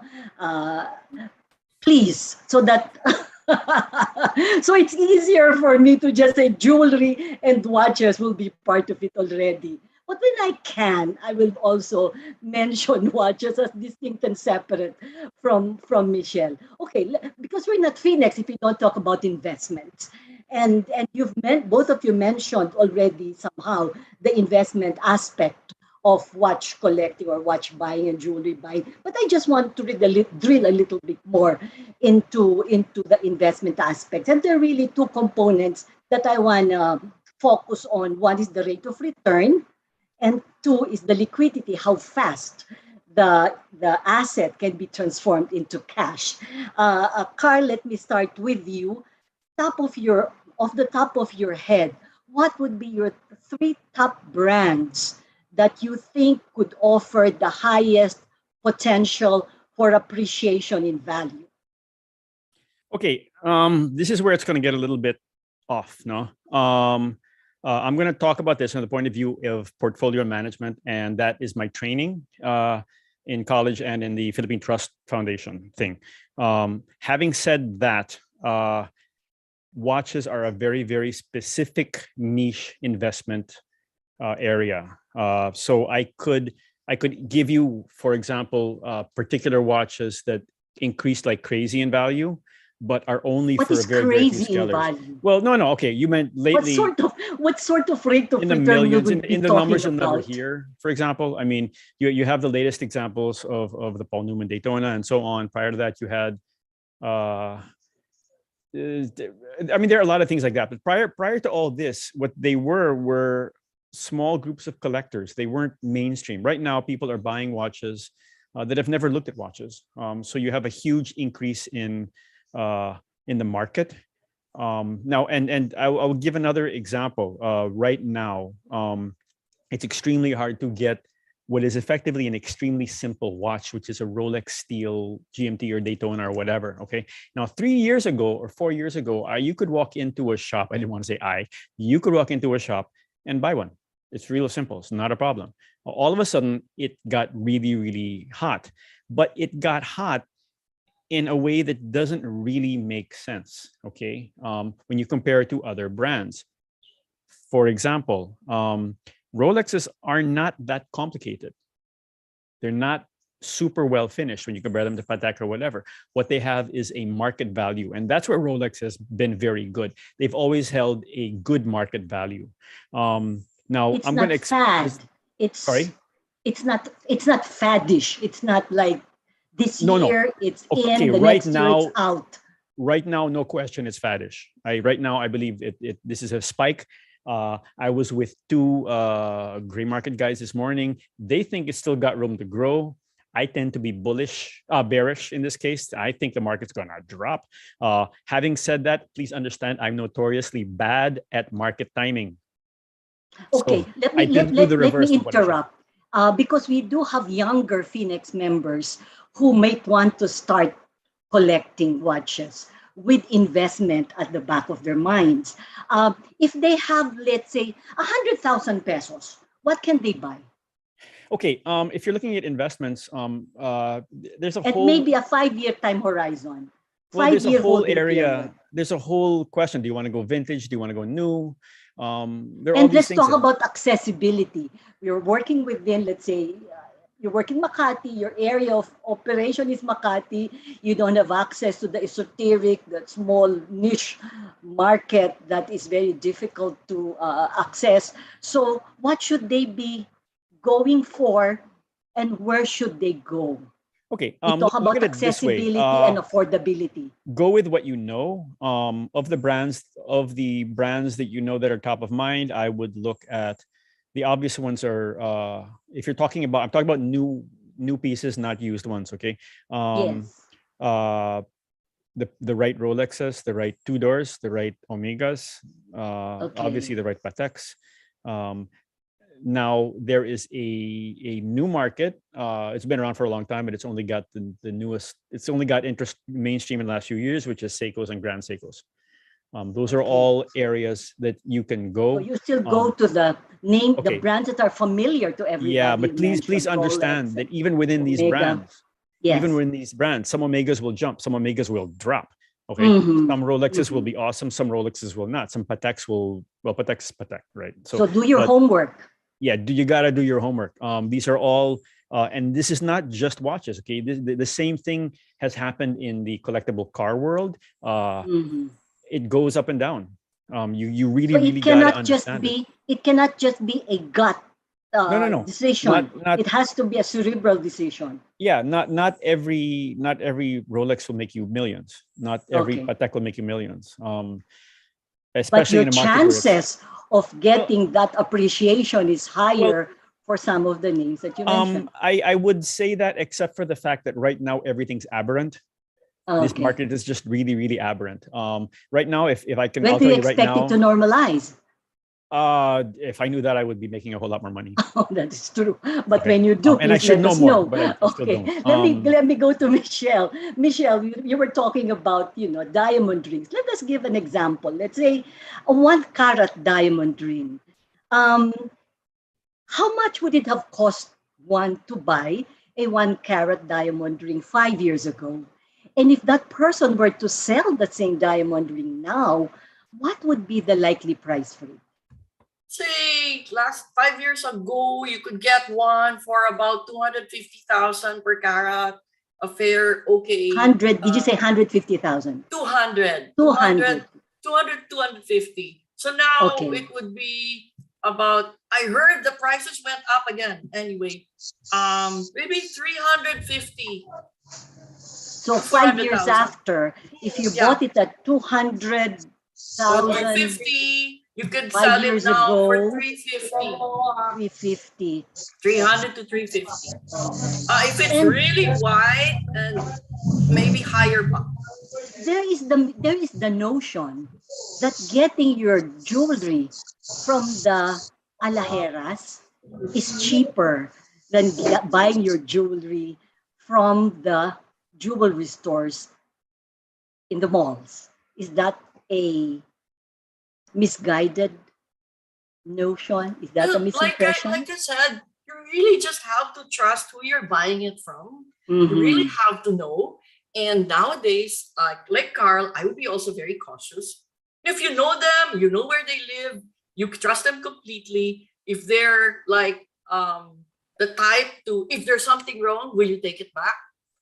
Can you call them? Do you know their cell phone Mhm. number? Do you know their family? Can you give me a certificate? And if you tell me it's a J collar, it's really a J collar. Baka you tell me it's a J collar, but actually it's lower. How can you say? You might say it's flawless, but it's not. In Worse, you might effect, say it's what a you're diamond, saving, but what you're yung pala, it's not saving a on the diamond. difference between the Yeah, alajeras because there's price so and many synthetics now. yes, Balu, it's so you could actually scary. lose the very principal while Yeah. trying to save a bit on the price Yeah, it's really differential. scary now. You can't tell if it's real or not. So you have And to this know is who a you're buying business it of from. trust. It's I mean, well, Kameka say if there's something wrong, we'll take it back. Okay, Ganun lang that's yun. the, okay, We'll take that's it back. Now, That if is you can that is the answer premium yeah. that you No, may if be paying for. yeah, if someone else, the person that you know, can tell you that if it's something wrong, I'll take it back. Okay. And there's another question I want to ask both of you. Does the kind of jewelry that the person wears tell you who he or she is? Is the personality of the person reflected in the kind of jewelry or watch that he wears? Carl. Okay. Yes and no. On one hand, there is no question that what you wear, just like what you drive, where you live, and how you live, communicates to people. That is a fact. That's just the way it is. Do we like it necessarily? No, we don't say that's an intrinsic value of the person either. Having said that, nowadays, there is the feeling that, it's kind of pera lang yan. It's kind of like you have a lot of modern collectors of vintage cars, of watches, of art, that all they do is give someone money and do something. One of the saddest things I ever saw was I saw this great restored Ferrari, and I went to the guy and he said, "Okay, tell me all about it." He goes like, "I don't know, someone just bought it." I'm like, you lost completely the soul of that car, and he just doesn't care. And so, yes, I think these do communicate. And there's one thing we did, by the way, which is we always ask younger girls, okay, does it make a difference to you if a guy's wearing a nice watch? Has he got a better chance of a date? Their first reaction is like, no, we're not like that. But if we were, yes, because it's a nice plus. It's a nice plus. Nice to see and nice. It has to do with and also nowadays, okay, there's a lot more younger people are more interested in fashion, in how they look. There are more buyers of buyers of watches now than there have been in a long time. And they're younger kids, and they're buying multiple watches, and they're buying inexpensive watches, which means there's growth. They're paying attention to what they're wearing, what they put on their wrist, what they put in their ears. It's all coming back. I want to ask Michelle some of the, I think, jewelry etiquette, wearing the right jewelry at the right time. Although you did say that you have your jewelry, wear them, but there must be some kind of protocol or etiquette in wearing jewelry. For example, what should you or should you not wear going to office? Is there such a thing as daytime jewelry versus what you should wear only in the evening? You know what, Malu, now, the jewelry, okay, you wear it from morning to night. And when I see somebody wearing, basta, you have to have earrings. No matter what, you have to have earrings. So you don't raise your eyebrows anymore yourself. when you see those big diamond. No. Well, of course, you choose maybe smaller, finer pieces, right? I mean, you can't wear, this is my favorite necklace, by the way. That's why I like to wear it. Beautiful. I like it. I just like to wear it. And so I wear it. So whatever makes you happy. Yeah, exactly. So when I see somebody wearing jewelry, I don't judge them by what they're wearing. I just say, oh, this person is a happy person. She's wearing her jewelry. She knows how to appreciate her jewelry. It's not kept in the vault. Or even just simple earrings. When I see people walking with simple earrings, I'm happy. I go, this girl, she feels good about herself. She knows how to make herself good because she's wearing earrings, even if they're simple. Advice. What should tall, big women wear versus petite women? I mean, are there certain, styles or settings that you will say, eto bagay, eto hindi bagay, eto mas bagay? I really say whatever makes you look happy. Because there are small women, but their personality is so jewelry, bold, it's okay. So they can carry the really bold pieces. And there are some tall, slender women, but they like fine pieces. So whatever you're comfortable with, for me, like jewelry, and even in clothes, or even in watches, whatever makes you feel good and happy, go. So no more rules. No rules. It's not about the price. No, it's not about. But talking about Carl, by my experience, can I add to the Rolex watches have very good resale value. A lot of people have come to us asking us for secondhand Rolex watches. Yeah. They sell really fast. Why? Because they trust us. We're not Rolex, but Yeah. because they No. trust us, they like to buy some secondhand Rolex. So, Yeah. like, let's say we have friends who want to sell, and they ask me, "Do you have a friend?" Because we're willing, but we, of course, guarantee it. That's why they buy it from us. Again, it's Yeah. a trust. Definitely. Let me- There's let me just I actually would go buy back. a watch, a secondhand watch. I would only buy from someone I know. It's Yeah. like jewelry. Okay, let me go back to this rules or no more rules proposition. With men, should men be wearing other jewelry outside of a watch? Should I would men say, be wearing necklace and yes, bracelets yes. and rings? Well, a really good gift for your children, for your sons, okay? And I witnessed this, is a diamond cross with a chain. They wear that for life. Mm-hmm. A diamond cross with a chain. They wear that for life. It means something to them. If you want, my brother wears a bangle. Mm-hmm. It's sort of like a sporty Cartier type of bangle. Men's bangles, they do that. Yeah. Chains are back in fashion. They always, and now all the more. So yeah, men can wear chains, cross pendant or medals, and like a bangle. My son is very passionate about Liverpool, football fan. So he has a necklace that he wears every day. It says, "You will never walk alone." YNWA, just 4 letters. Mm-hmm. Mm-hmm. It says YNWA for "You'll never walk alone." And I believe that to him is a very personal thing. That is where He the wears it every statement day. of card that it is a statement. Yeah. Yeah. I just one more thing on these rules or the absence of rules. This thing about matchy.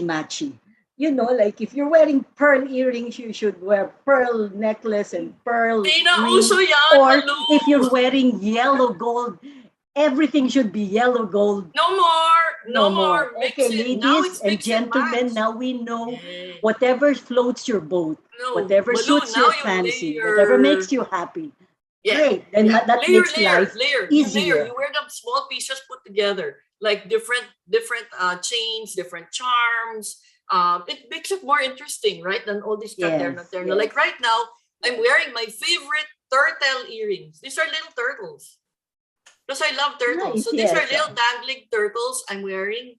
And because I love flowers, I'm wearing my little rosas. And then With my your heart, crown of roses. course, love to love. I always wear this big heart like that. Yeah? And then I have these power rings, like three rings put You together. can actually wear more rings. You Yeah. can have more Or than you one can- ring in your fingers. Yeah, Okay, I you just can want mix I just want match. to ask one more question before I go through the list of questions that is growing longer as I ask my questions. Just one more thing. Trend. Let's just talk about trends. What are the cool watches to purchase now, Carl? Are there any, cool purchases? Yeah, and they're all small independent brands that people don't know. Okay, let us know what you these are. But you all have access to them. It's all internet based, and there's a whole. I mean, the problem with the watch industry is that it's fueled by the algorithms that tell us what we're looking at. That's why you have all these this demand, this overblown demand. But at the same time, it allows you to talk to the guy in Japan that's making a particular dial, or the guy in Sweden that's doing this. Right now, we're talking to dial makers in Europe that they have to stop because they're at war, right? You now, anyone has that access now. So brands that you will say are okay, right now I would say Ming, Kurono Tokyo, some of the newer guys. There's a lot of but understand that I'm differentiating an investment purchase from a watch purchase. Be very aware of that. Okay, I far and away suggest you buy things you love, not things you want to invest in. That's a what different. is it that you want? What is your Yeah. objective? And then That is what will guide you. It does. There's one thing I wanna explain. There is a historic curve of the way watch values go. If you're looking this way, right? Okay. You buy at purchase price here, then the watch cars will just continue to drop. Watches will kind of drop and then they'll kind of stabilize. Okay, so let's say if you bought a Speedmaster, an Omega Speedmaster as an example, or a Rolex GMT from X number of years ago, it traditionally it will stabilize and then it will kind of stay there. A Brigade 20, it'll stay there.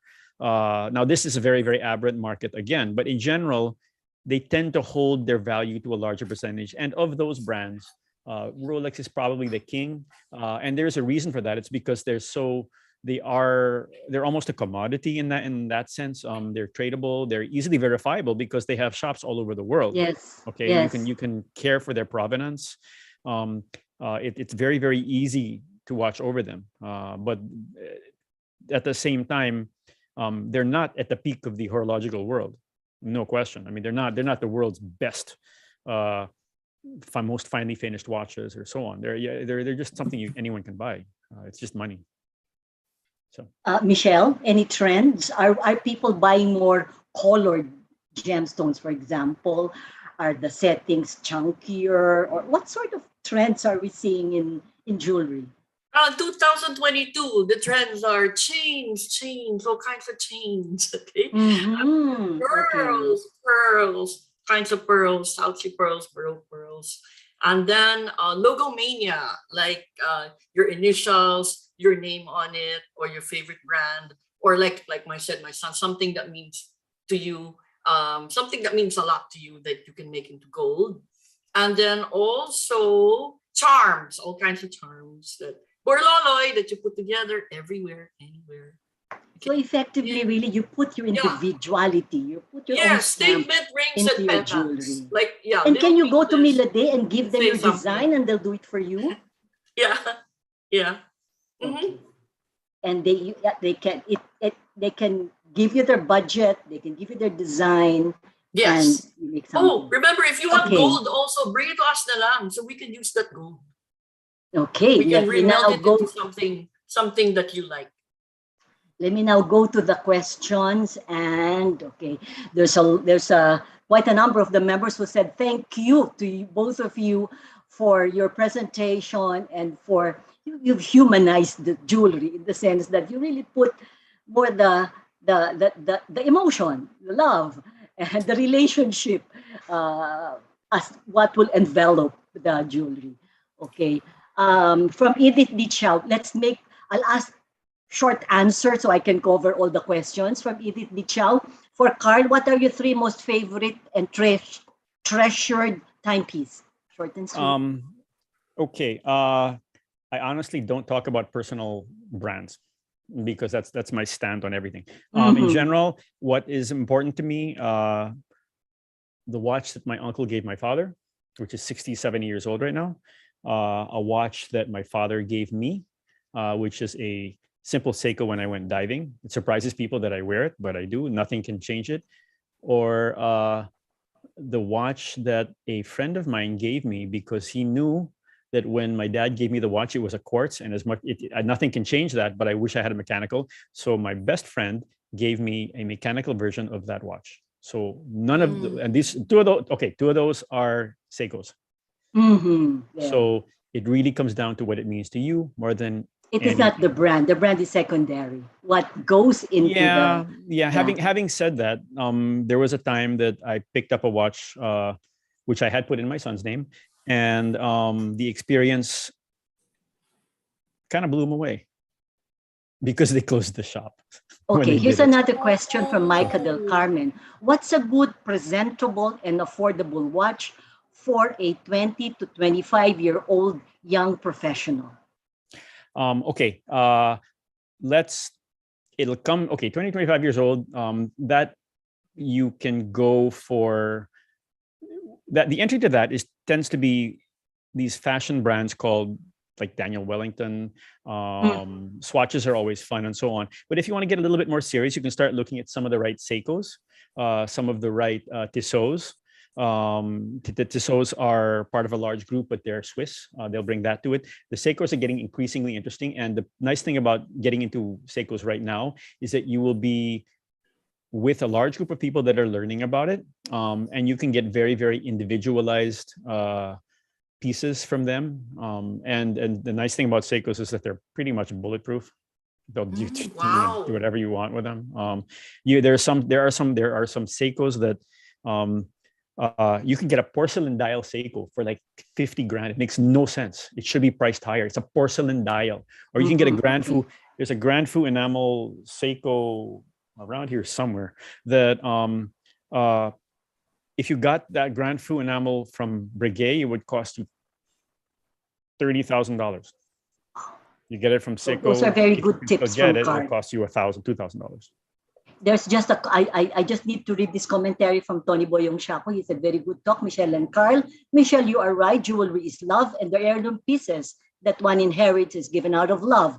And that's why, Carl, I never buy a quartz watch. That's according to Tony Boy. Chit Manapat says, congrats, Michelle. Very good presentation. Carlo Lasatin said, hi, Carl. The prices of certain brands that have shot up beyond most markets. What seems to be the drivers of these, and are these marketing hype? Okay, Will this crash? So hard to monitor in Chrono 20. Okay, two things. One is we all live in algorithms, and if you Google best watch, they're going to give you what the world thinks is the best watch. So you're all chasing the same darn thing, which means it's skewing the market like crazy. Yes. Okay. Yes. My investment strategy, if you want to call it that, is I assess where I get the information. And if I get it from too many, it's like the story of when one of the big magnates of investment in the US was told this stock is great by his hot dog seller. He's like, okay, the market's going to crash. If someone's at that level buying stock, it's going to crash. Same thing. Can they read your magazine? And I want to plug your magazine because we will be raffling off subscription. Does your magazine talk about this? Will they help? Will you have articles that help the buyer? Okay, here's the weird thing. We didn't think the magazine would survive. I had to front the original print run myself because we weren't sure it would survive. It did, but it came in at a time when the Philippines was dying for more information.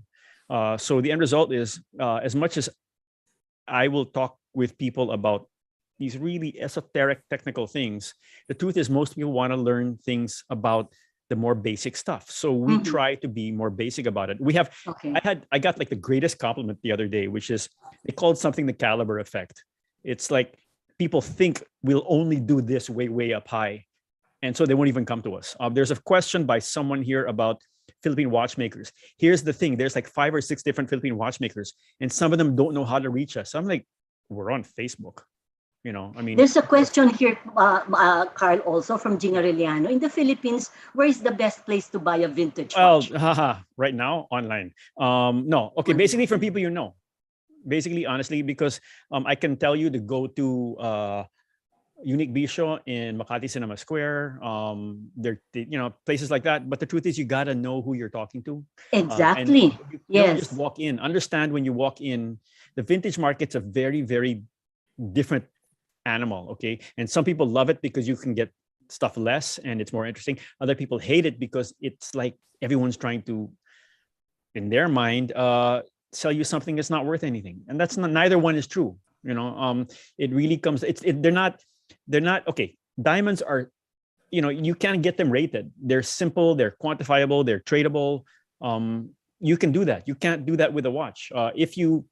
If, for example, I can give you one watch that one guy will think is the best watch in the world, it's the greatest grail he's got. The other guy will say, no, look what's wrong with it, this, and this.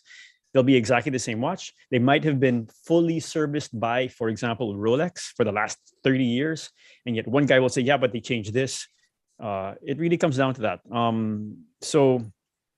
Where's the best place to go from someone you know? Research. Yeah, it's really the right it's people. knowledge. You're not going to go into a stock market and it's not pick an something easy that looks thing nice. to do. Meaning to It's not, but it's fun. it's That's not. the thing. Yeah, when and enjoy the process. Yeah, enjoy the process. One of these things, I wrote this in Inquirer like a month ago. I was talking about how we as a company started and so on, and people think that we had all this access and whatever. We didn't. All we had was we had passion. Passion got us. I use the word intelligence, but really it's experience. Passion gets us intelligence. Intelligence gets us authority just because people ask us questions. That's all it is. So be passionate and you'll get there. Yes. Okay, here's a question again from Edith, and this is for Michelle. She says, we know jewelries are investment, and if someone who has jewelries and suddenly is in need of cash, is it easy to sell your jewelry? But she heard that some people who said it is hard to resell them, and are there legit and fair buyers of pre-loved jewelry? Does Milade buy back what they sell to you? Okay. Yes, Milade. Yeah. And we can always Elsewhere, recycle. if you You can always, Yeah. there are ways to sell them. You can recycle them, or yes, people buy them.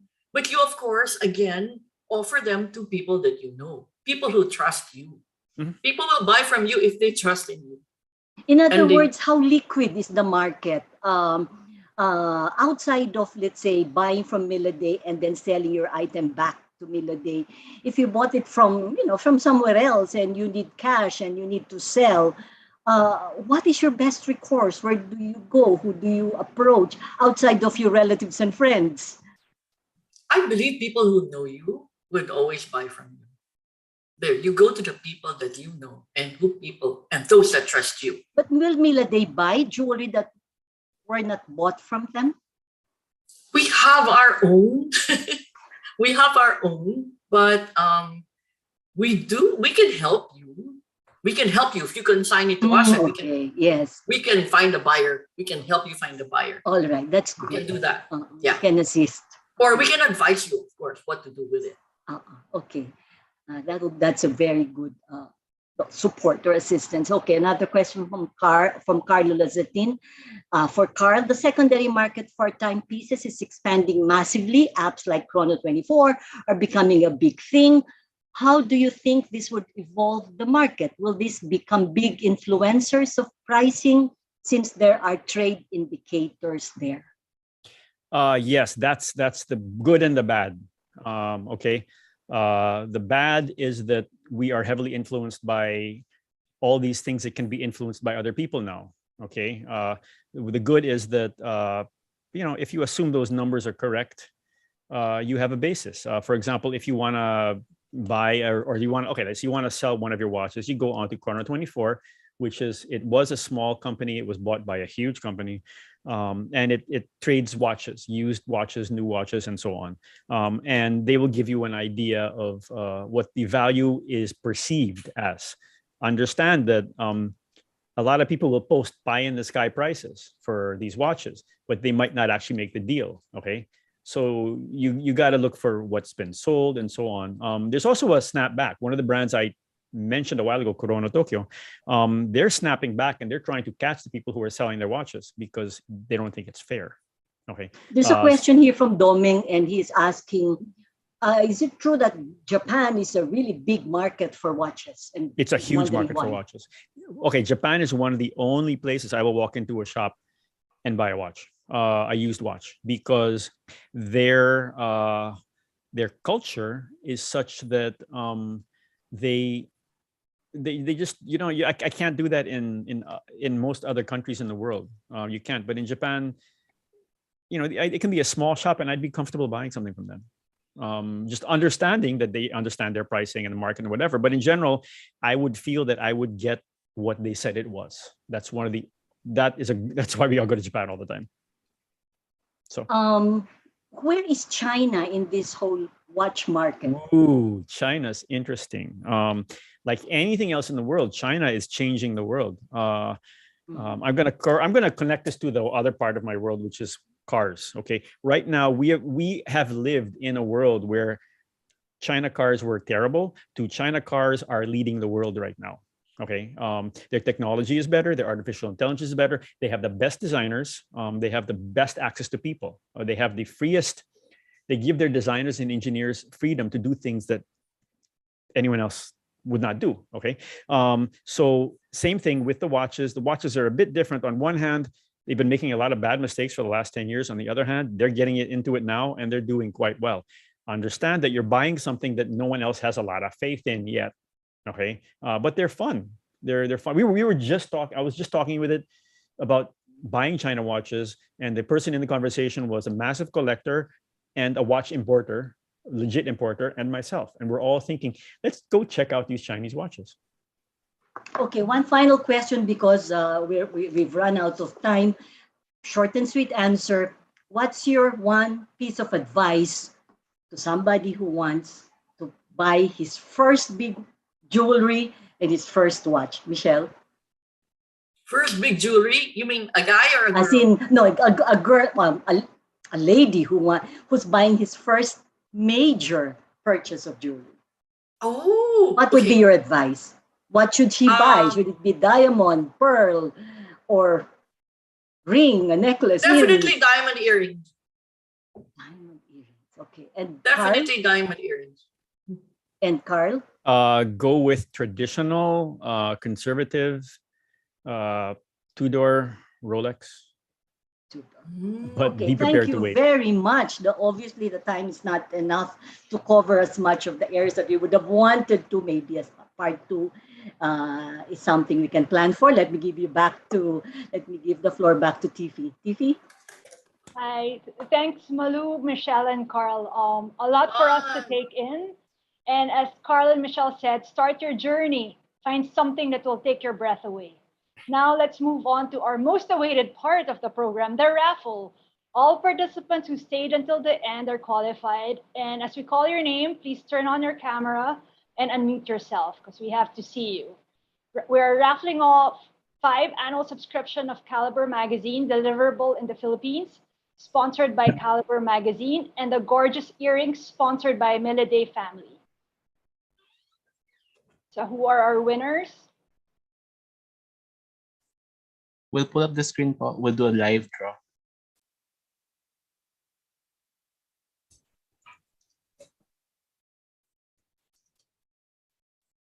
So we'll start off with the annual subscriptions first.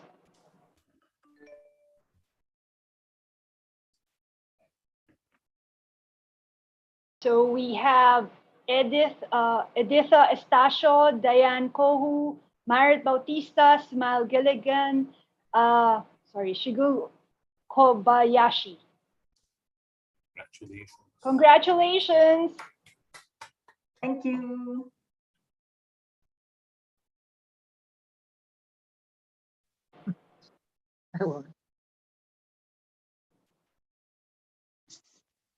So now for the gorgeous earrings.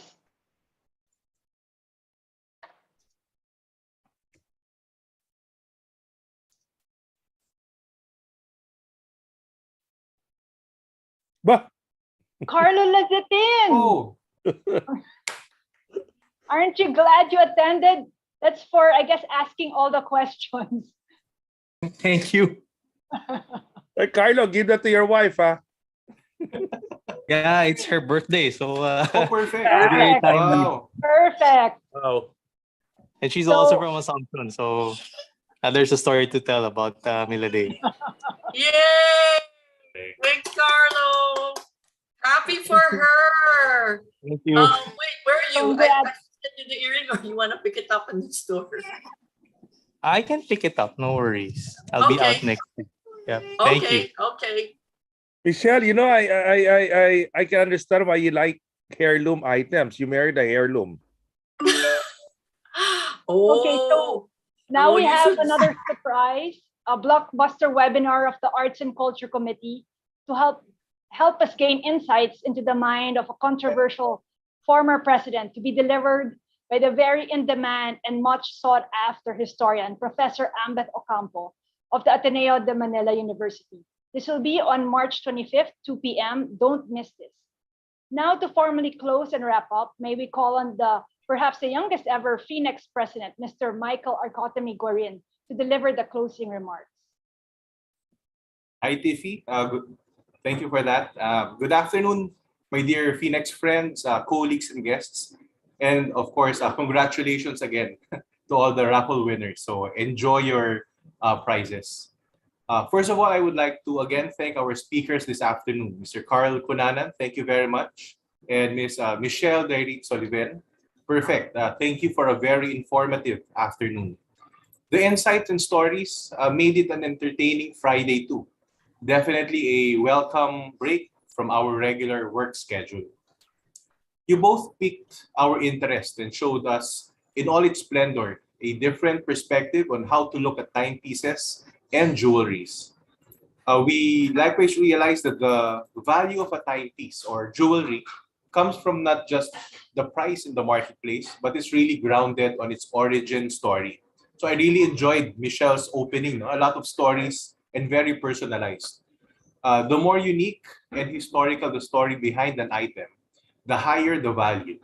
I think we can all agree that through this afternoon's talk, it made us appreciate more what we already possess. And discussed during our Q&A, all we need to do is buy and wear what we love. And there seems to be fewer rules to remember nowadays.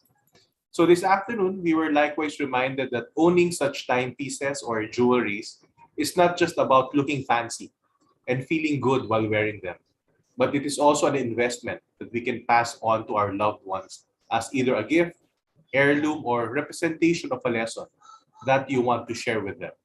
Once again, thank you very much, Carl and Michelle. And for those who are saving up for that perfect watch or jewelry, my advice is don't rush it. I hope you get comfort from this thought.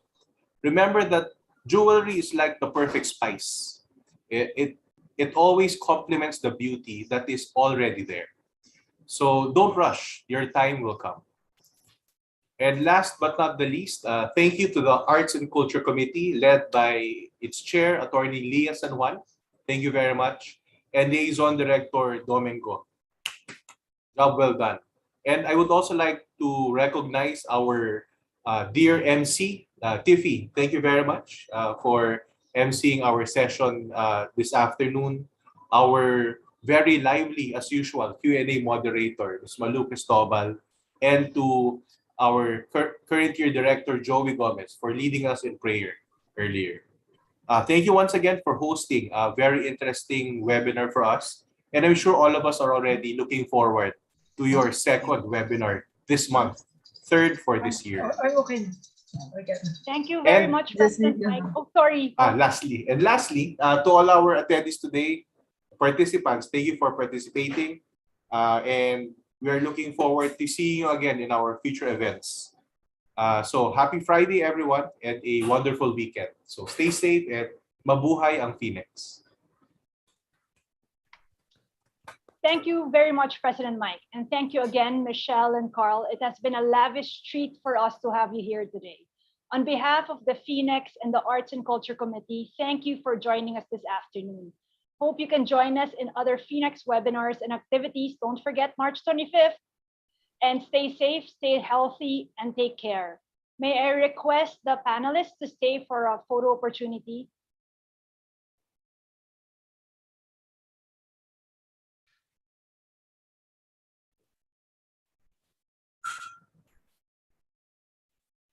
The secretariat going to count 1, 2, 3. Aljon, are you the one taking the picture? Maybe you When can count us down. smile? Yes, sir. For a while lang po, we'll spotlight po all. Hindi mo na kayo magsasmile. Are we all ready to take the picture po?